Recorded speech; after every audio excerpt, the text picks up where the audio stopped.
del doctor Arguedas. Por último, el doctor Jorge Federico Lee es abogado de la República de Panamá. Su práctica profesional se concentra en la solución de disputas tanto en tribunales judiciales como en arbitraje, como árbitro y como abogado de parte. Fue magistrado de la Corte Suprema de Justicia de Panamá, ministro de Trabajo y viceministro de Gobernación y Justicia. También fue profesor de Derecho Procesal y de Derecho Probatorio en la Universidad de Panamá. Con ustedes, el doctor Federico Lee. Muy buenas tardes.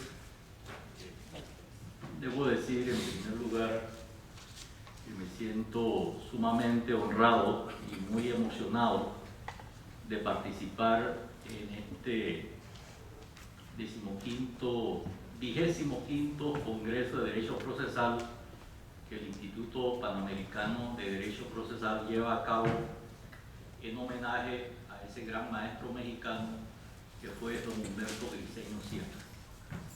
Me siento también muy honrado de que esta disertación o esta participación pueda hacerla en la UNAM, la primera casa de estudio de México, y en esta aula Jacinto Pallares, en la cual han pasado en los últimos 100 años los más destacados juristas mexicanos y latinoamericanos. Y por último, debo decir también que es un gran privilegio compartir este panel con tres destacados juristas, como son el licenciado Carlos Reyes, secretario administrativo de la Facultad de Derecho de la UNAM, don Olman Arguedas, fundador del Instituto Panamericano de Derecho Procesal y uno de los más destacados practicantes del arbitraje en Costa Rica. Y por último, pero no el menos importante, a mi amigo Carlos Loperena, expresidente de la Barra Mexicana de Abogados, y sobre el cual voy a decir, porque muchas veces uno no es profeta en su tierra, y también porque uno trata de ser humilde, que Carlos Loperena es uno de los más grandes practicantes del arbitraje en Latinoamérica y en el mundo.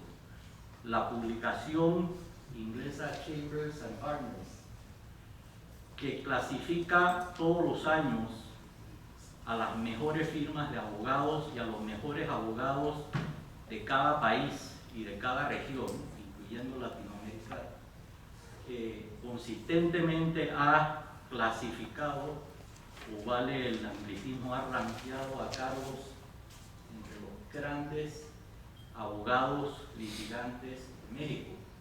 Y la última reseña que vi por internet que acaba de salir dice de él que es un extraordinario litigante y un maestro del arbitraje, y eso a mí me consta.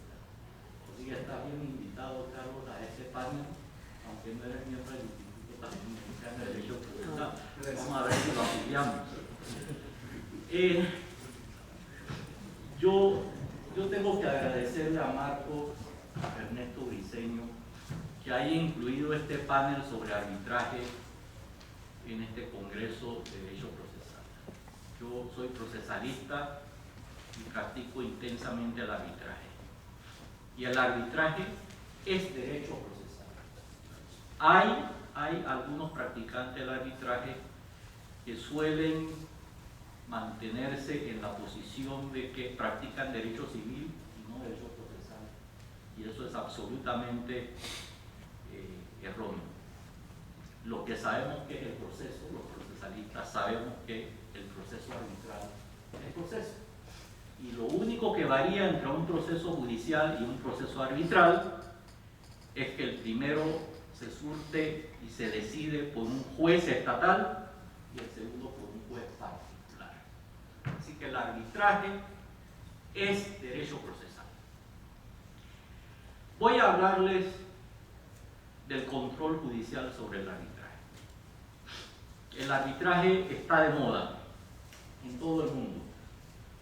Y lo está porque las barreras comerciales y aduaneras que han dividido por siglos a los estados están cayendo. Hoy día los países o los estados se integran en todo, hasta en lo político.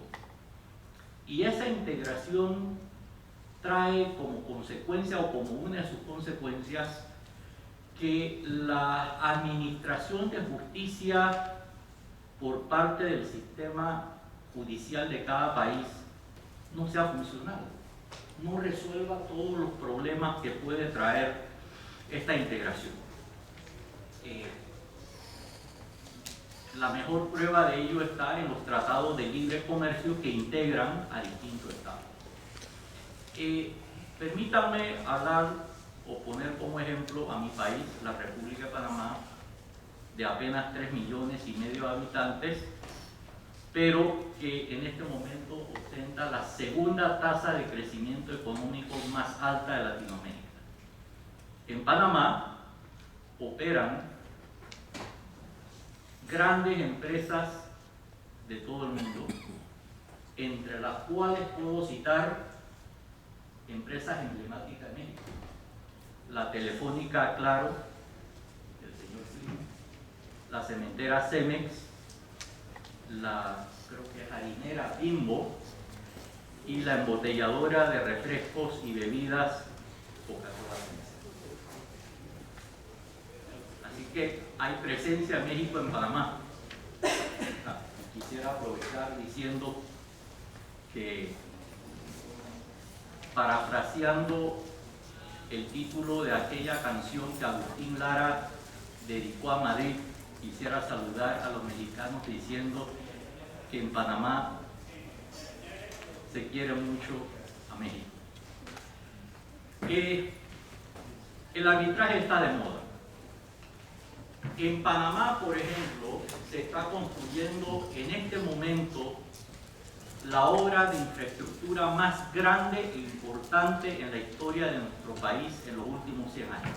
Es la obra de infraestructura más importante después de la construcción del Canal de Panamá, que concluyó en 1914, y es la ampliación del Canal de Panamá. Y esa obra tiene un costo aproximado de $5,000 millones norteamericanos, y su principal componente es el proyecto de diseño y construcción del tercer juego de esclusas, que permitirá, una vez inaugurado en 2 años, ojalá, que buques más grandes puedan transitar por el Canal de Panamá, manteniendo de esta manera el comercio mundial. Pues bien, en el contrato de diseño y construcción del tercer juego de esclusas del Canal de Panamá hay una cláusula arbitral. Una cláusula arbitral que somete cualquier disputa entre el dueño de la obra, el Estado panameño a través de la Autoridad del Canal de Panamá, y el consorcio internacional que está llevando a cabo o está ejecutando esa obra, a una solución final consistente en arbitraje mediante el reglamento de la Cámara de Comercio Internacional, CCI. Y en este momento ya el consorcio contratista ha interpuesto o ha presentado a la Autoridad del Canal de Panamá un reclamo por $573 millones, que ya ha sido rechazado por la vía administrativa. Está en el panel de solución de disputas, cuya decisión no es vinculante, y si esa decisión no es acatada por la parte vencida, tiene entonces la posibilidad de llevar la disputa a solución final mediante arbitraje conforme a las reglas de la Cámara de Comercio Internacional. Y esto lo que demuestra es la actualidad y la importancia del arbitraje, hablando de un solo país que es el mismo. Al hablar del arbitraje hay que partir de una premisa básica. El arbitraje forma parte del sistema de administración de justicia, es decir, forma parte del sistema jurisdiccional. Y no porque lo diga la doctrina arbitral, sino porque lo dice la ley y en algunos países porque lo dice la propia Constitución. En Panamá, por ejemplo, la Constitución Política de la República tiene un artículo que dice a la letra: la administración de justicia también podrá ser ejercida, en adición a los tribunales ordinarios, por la jurisdicción arbitral conforme lo determine la ley. Y esta inserción del arbitraje en el sistema jurisdiccional y en ciertos estados en el sistema constitucional no es nueva. Solamente habría que recordar que hace ya más de 200 años la célebre Constitución Española de Cádiz de 1812, que fue adoptada como reacción al movimiento independentista que se iniciaba en América Latina, precisamente en México, y como reacción también a la invasión francesa encabezada por Napoleón. Adoptó medidas sumamente liberales y entre ellas incluyó un artículo muy importante, que es su artículo 280, y que decía a la letra: no se podrá privar a ningún español de su derecho a terminar sus diferendos mediante jueces árbitros elegidos por las partes. Así que ustedes verán que ese reconocimiento del arbitraje no es algo nuevo, no surgió hace 20 años con los tratados de libre comercio, no surgió con la Cámara de Comercio Internacional, no surgió en 1923. Ya en 1812, una constitución liberal, que fue la respuesta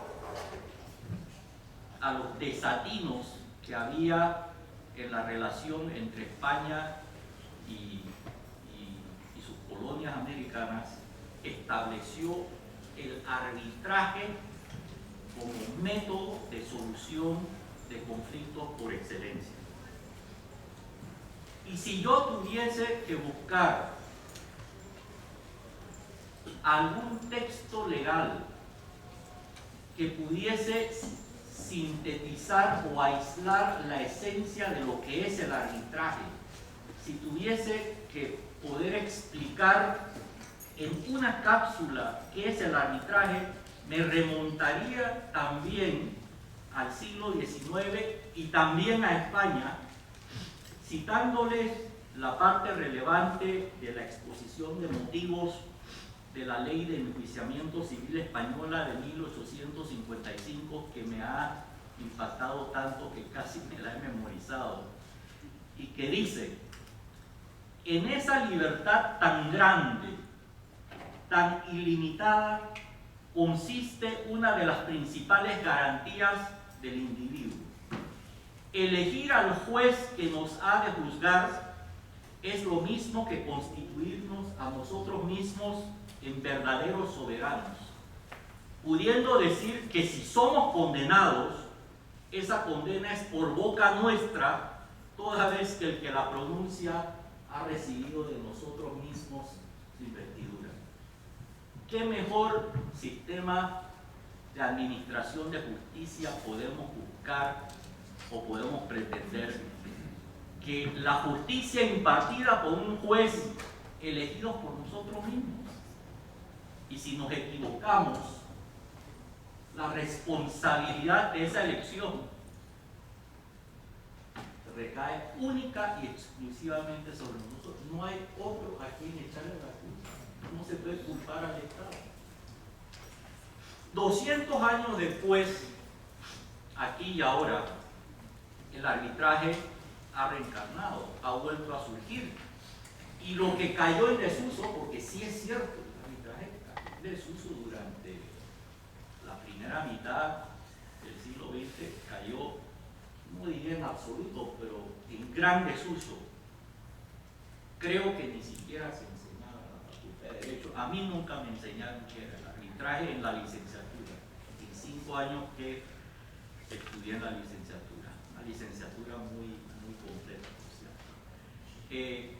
Desde hace más o menos unos 20 años viene a estar de moda nuevamente y hoy es a nivel internacional, y lo digo sin exageración, la principal forma o método de resolver las grandes disputas comerciales y de inversión.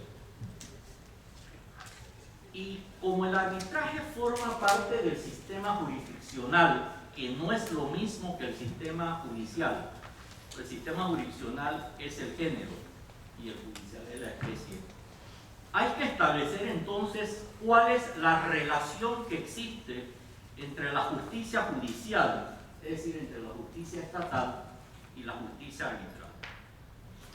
Y para esto hay que partir de un postulado básico. Los tribunales arbitrales son autónomos en el desempeño de sus funciones y lo son hasta la emisión del laudo de fondo de mérito. Esto es lo que postula el conocido principio competencia, en español es el principio de competencia sobre la competencia. El principio de que los tribunales arbitrales, y solo ellos, tienen privativamente la competencia para determinar si son o no son competentes para decidir sobre una causa que se somete a su conocimiento. Y este principio está recogido en muchos estados por la ley, que es el caso de México, en el Código de Comercio, y en otros estados en la Constitución, y es el caso de Panamá. En Panamá la Constitución dice expresamente: los tribunales arbitrales podrán conocer y decidir por sí mismos acerca de su propia competencia. Algunos me preguntarán, ¿y por qué en Panamá la Constitución se tomó tanto trabajo? Y les voy a contar la historia, que seguramente puede ser la historia de muchos países. Este principio estaba en la ley y la Corte Suprema, en una decisión de 5-4, no entendiendo qué es el arbitraje, declaró inconstitucional esta norma. Y para resolver el problema, para resolver cualquier duda, hubo entonces que elevar a rango constitucional el principio de competencia sobre la competencia. ¿Esto qué significa entonces? Significa, en sentido contrario, que está excluida completamente toda intervención, injerencia o participación de la justicia estatal, o sea, de la justicia judicial, en la determinación de la competencia de los tribunales arbitrales y de todo aquello que se desprenda de esta determinación, es decir, de todos los actos que realicen las instituciones arbitrales y los árbitros hasta el momento en que se emita la decisión de fondo o de mérito, o sea, hasta el momento en que se emita el laudo final. Así que un pilar fundamental del sistema arbitral moderno, que todavía muchos no entienden, o si lo entienden se resisten a aceptarlo, es el principio de la autonomía de la actuación de los tribunales arbitrales y de la no injerencia de los tribunales judiciales, salvo en aquello que la propia ley autorice expresamente. ¿Y qué es aquello que la ley autoriza? ¿Cuál es el único control que la ley autoriza? Es un control posterior, es un control ex post, es un control que el sistema judicial ejerce sobre el arbitraje solamente con posterioridad al momento en que se haya emitido el laudo de fondo de mérito. Es decir, no cabe en arbitraje un control anterior un control ex ante del sistema judicial sobre el sistema arbitral. No cabe. ¿Por qué? Porque el control judicial sobre el arbitraje se debe ejercer solamente en la forma que determine la ley. Y la forma que determina la ley conforme a la doctrina arbitral más moderna, creo que también es el caso de México y es el caso de Panamá, es un control posterior de una sola forma, mediante el llamado recurso de anulación o recurso de nulidad, lo cual significa que no cabe amparo, no cabe medida cautelar contra ninguna actuación de los árbitros. Y más aún, y con esto acabo, estoy recortando mi tiempo, y con esto acabo, ese control posterior que se realiza en la forma que señale la ley a través del recurso de anulación, no supone ni puede suponer en forma alguna un reexamen o una revisión del fondo o del mérito del laudo. No puede suponer un reexamen o una revisión del contenido del laudo arbitral y está limitado únicamente a asegurar que se respete el debido proceso, que se hayan cumplido los cánones del debido proceso y que se respete el orden público. Única y exclusivamente. Esa es la relación correcta, la relación sana entre justicia judicial y justicia arbitral, y esto es lo que delimita los verdaderos contornos del control, del único control que el sistema judicial puede ejercer sobre la arbitraje. Muchas gracias. Muchas gracias, doctor.